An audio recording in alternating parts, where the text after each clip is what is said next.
আর বন্ধুরা কেমন আছেন সবাই? আশা করি ভালো আছেন। আমিও ভালো আছি। চলে এলাম আরেকটি নতুন ভিডিও নিয়ে। এসো লিখি এবং পড়ি এই চ্যানেলের পক্ষ থেকে আপনাদের সবাইকে অনেক অনেক অভিনন্দন আমার চ্যানেলটি দেখার জন্য এবং চ্যানেলটিকে ভালোবাসা দেওয়ার জন্য।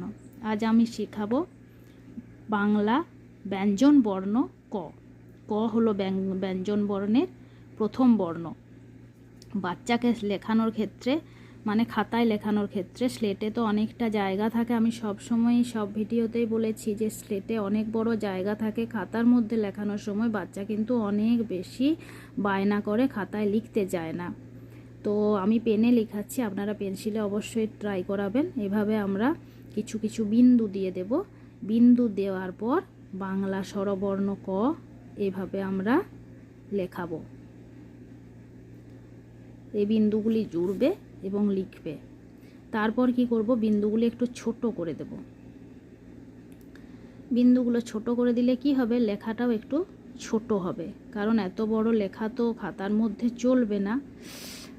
পরে তারা দেখবেন নিশ্চয়ই এভাবে লিখতে লিখতে প্র্যাকটিস করে লেখাটাকে ছোট করবে।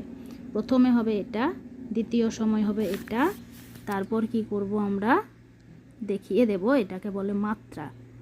মাথায় মাত্রা দিয়ে এভাবে টেনে এভাবে হবে ক।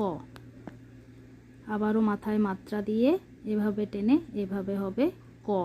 কয়ে কাকাতুয়ার মাথায় ঝুঁটি বা কয়ে কাক। কয়ে কাক বারবার বলতে হবে। বাচ্চারা লেখার সময় এভাবে কিন্তু আঁকা বাঁকা করেই লিখবে। প্রথমে একদম সুন্দর হয়ে যাবে, বইয়ের ছাপার লেখার মতো এটা কিন্তু ভাবা যাবে না। একটু বাচ্চাকে ধৈর্য ধরে লেখাতে হবে। লেখাটা কিন্তু এরকমই হয়ে যাবে, হতেই পারে। তাকে ভালো করে লেখাটা প্র্যাকটিস করাতে হবে। যেভাবে এভাবে করো, এভাবে